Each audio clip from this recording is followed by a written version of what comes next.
We're at Kodachrome Basin State Park. Would we visit here again? Let me tell you what I think. Stay tuned. We're going to talk about where this park is located, what it costs for us to stay here or to visit, what kind of activities they have, what kind of amenities they have in the campground, what it's like to camp here, and what you can do nearby. We're Bill and Christina. I'm Christina. And I'm Bill. And we travel the U.S. in our self-converted transit camper van, staying mostly at state parks. And we're doing these reviews to give you some information of what the park is actually like. Inside information that we wish we had. Kodachrome Basin State Park is located in south central Utah near the Arizona line, kind of near Bryce Canyon National Park and Escalante National Monument and Capitol Reef National Park. It's kind of in that area. The Mighty Five? The Mighty Five. Part of the Mighty Five. The cost for a site here is $35 for a standard site. That's dry camping with no hookups.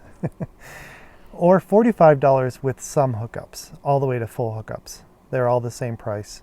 Same price whether you have partial hookups or whether you have full hookups. That's correct. So there are full hookup sites here, and we currently just have water and electric, and we paid $45 for the night. If you book online, there's also an $8 reservation fee charged, but you don't have to pay an entrance fee. What you're saying is that your campground reservation includes the day pass for the state park. Right. Otherwise, you're paying the, I believe, $10 entrance fee to the park if you want to come in for the day. Now, the $8 reservation fee is kind of important also because there are walk-in sites. Right, but I would not suggest coming all the way out here and trying to hope you get one of the first come first serve sites. I would make a reservation online. What kind of activities do they have here? Well, let me show you. This is only 3 flyers. They have one for archery, they have rentals for archery, and they also have disc golf and rentals for disc golf. It's only $1 to rent the Frisbee. The archery costs are not online, but they're hoping to do that soon, they said. Then there's also Live Your Inner Cowboy. You could go horseback riding right in the canyons, and they also have a really amazing map for the hiking trails. For a state park, this is one of the best little flyers and map that we've gotten. So very well color coded on the trails, and then very good descriptions of the trail and the trail lengths. Sometimes the descriptions aren't good enough to know if you would really be able to do a hike or want to do a hike, but these are pretty good descriptions, like you said. Right. They also have 2 of these hikes or 2 of the trails that are open to mountain biking, and they do rent mountain bikes here as well. Yeah, they don't have a flyer for that, but we did see the mountain bikes in the little extra section in the visitor center. Right. As far as the activities that we tried here, we took a hike on the Grand Parade Trail. And that was pretty good. It was pretty level, I'd say. There's a few spots where you're going up and over a riverbank or down into the little stream. Well, they describe it as being down in the canyon and you don't go up above. So there's not any elevation gain. But like you said, it is pretty uneven in a lot of spots. You actually go over seasonal riverbeds and rocks, and they are definitely trying to maintain the trails when the water runoff kind of ruins it, and that's tough. That can be tough. And we actually got, I don't want to say lost, we didn't get lost, but the trails weren't super marked very well because there's so many riverbeds that make you think you're on the trail when you're really not. But we didn't get lost because it wasn't very far. The other trail that we took was the Angel's Palace Trail. That was also about 1.5 miles, but you're up on top of these little mesas, or I don't know what else to call them, the little hills that make up all the different valleys around here. And all the different little canyons. There's so many different little canyons. And I will remember the name of this one because it starts with the word angel. And there's a couple of sections on there that reminded me of angels landing in Zion. Not as high, but definitely a little bit scary for anybody who's even a little bit afraid of heights. Yeah, you never really need to get close to the edge, but if you have little kids, you probably want to keep a hold of them. They even have a warning to stay at least 10 feet away from any edge because it is so crumbly. But there is one section where they invite you to go take a picture, to walk out on this narrow, what do you call that? Narrow trail where it drops a couple hundred feet at least on either side, and it's not 10 feet wide. No, it's plenty wide, and you don't feel like you're going to fall off. I did. I couldn't get more than halfway across. Okay. Wait, what just happened? How did you turn around? I sat down on my butt.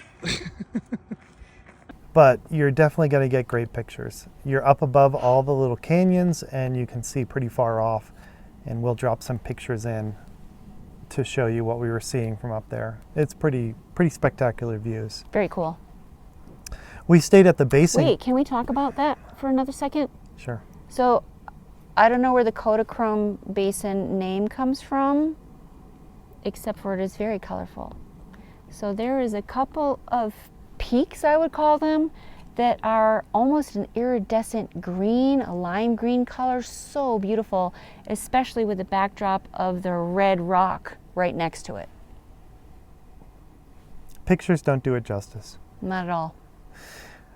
We stayed at the Basin Campground for 2 nights, and it is one of our favorite campgrounds to He stay said the in. word favorite. He used the word favorite. Yeah, we've stayed in a That's lot a of state positive parks. word.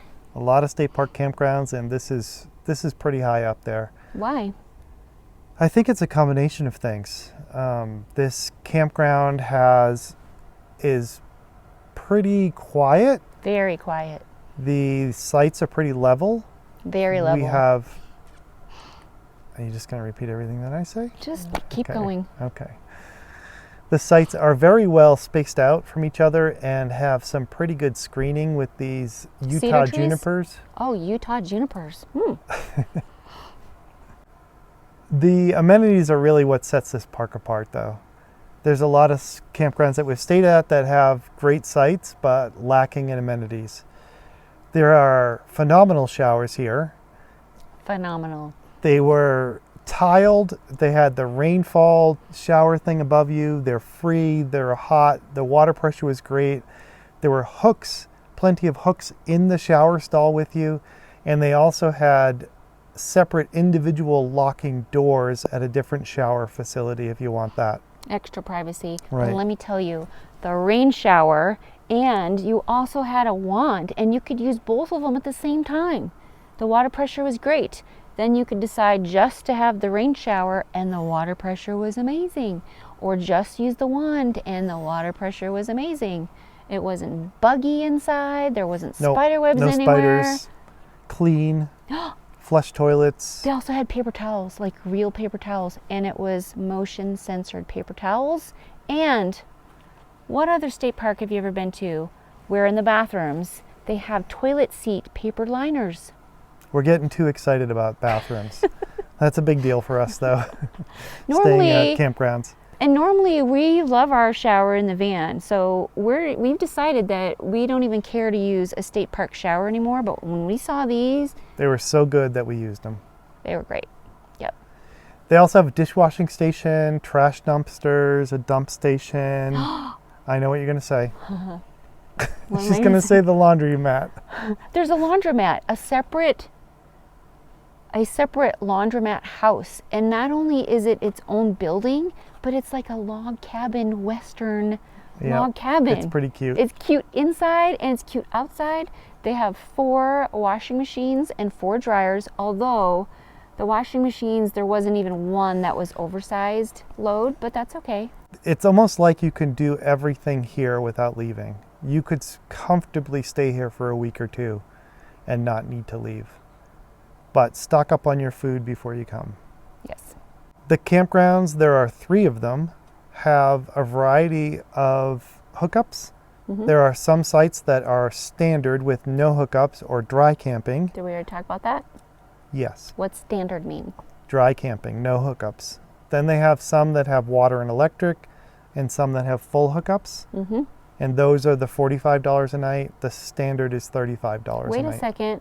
So if you just have electric and water, you're going to pay the same price as a full hookup? Correct. Okay.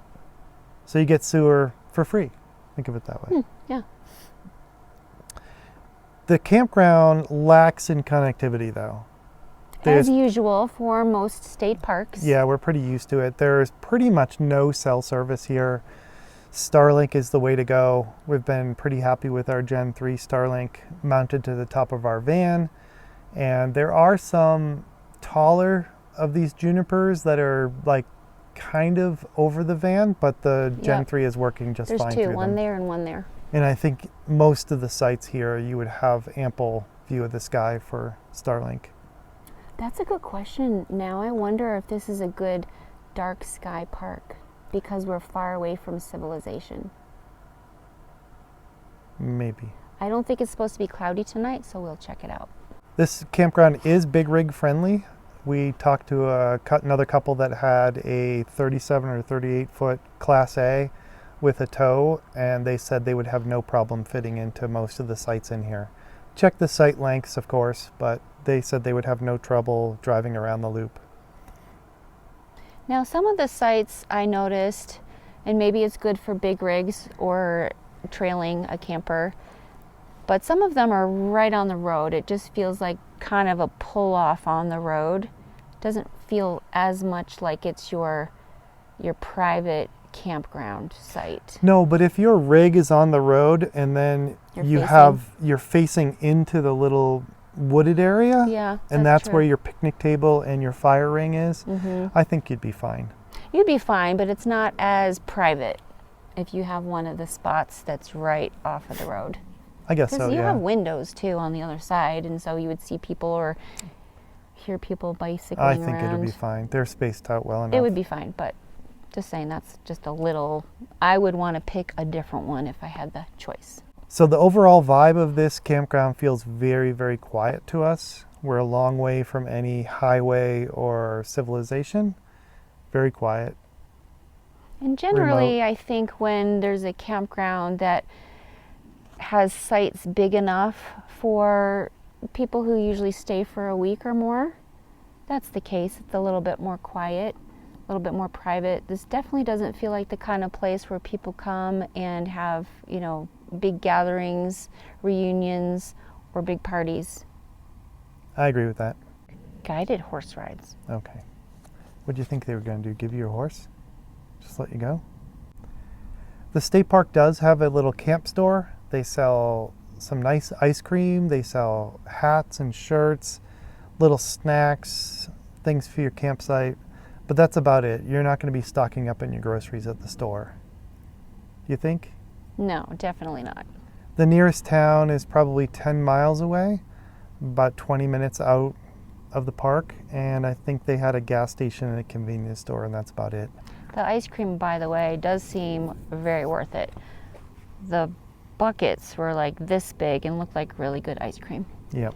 The type that they scoop out of the bucket for you. They also had a room off of the store that was visitor center like, had some information about the area and how the formations came to be, but it wasn't big at all. It's just a really small room, and they had a TV with a film rolling. Yep. They also had some cute, comfortable swinging chairs out there. Also nearby is Bryce Canyon National Park. It's about 45 minutes away. There's also Grand Staircase Escalante National Monument and Capitol Reef National Parks are nearby. Zion National Park is going to be a bit further, and Arches and Canyonlands are even further than that. But it is a good little stopover point if you're visiting these national parks in southern Utah. Especially to give yourself a break, because usually you're taking so many pictures and just spending a lot of time and just go when you're at these national parks, because they're epic trips. However, when we were here, I kind of thought, oh, this is going to be a really great place to stop and rest, and it has been, but I took a lot of pictures because it was very beautiful. even if you're not visiting those parks, this is definitely worth stopover for a week or two. This park on its own. And to recoup and relax, have some quiet time, be surrounded by beautiful setting, serenity, peaceful, quiet. Love it. And we're headed to Goblin Valley State Park tomorrow. And there's other cool state parks in the area as well. There's Pink Coral Sands State Park. There's the Sand Caves. There is, like I said, Goblin Valley State Park. To wrap this up on our review, I would definitely give it 5 out of 5. 5 out of 5. Yeah. Ding, ding, ding, ding, ding. What would you rate this one? Probably 5 out of 5 too, yeah. Because of it has the everything. amenities, Yeah, everything that we're looking for in a state park. It's very special. Yep, even unique. if there wasn't camping here, even if this is worthy of the state park name. Mm-hmm. Very unique geological features and hiking trails and things like that to do. The amenities are great. The campground is great and quiet. Starlink works great here, so we have connectivity. And the bathrooms. Yeah, the bathrooms are pretty good. The shower, we actually use the shower. So that sums up our review of Kodachrome Basin State Park. We would definitely visit here again and probably stay for a week. A week? Which is very unusual for us. That's really something for him to say, a week, because he does not like to stay in one place for very long. So that's pretty good review right there. If you have any comments or questions about the state park, leave them below and we'll get back to you. Thanks for watching. See you next time.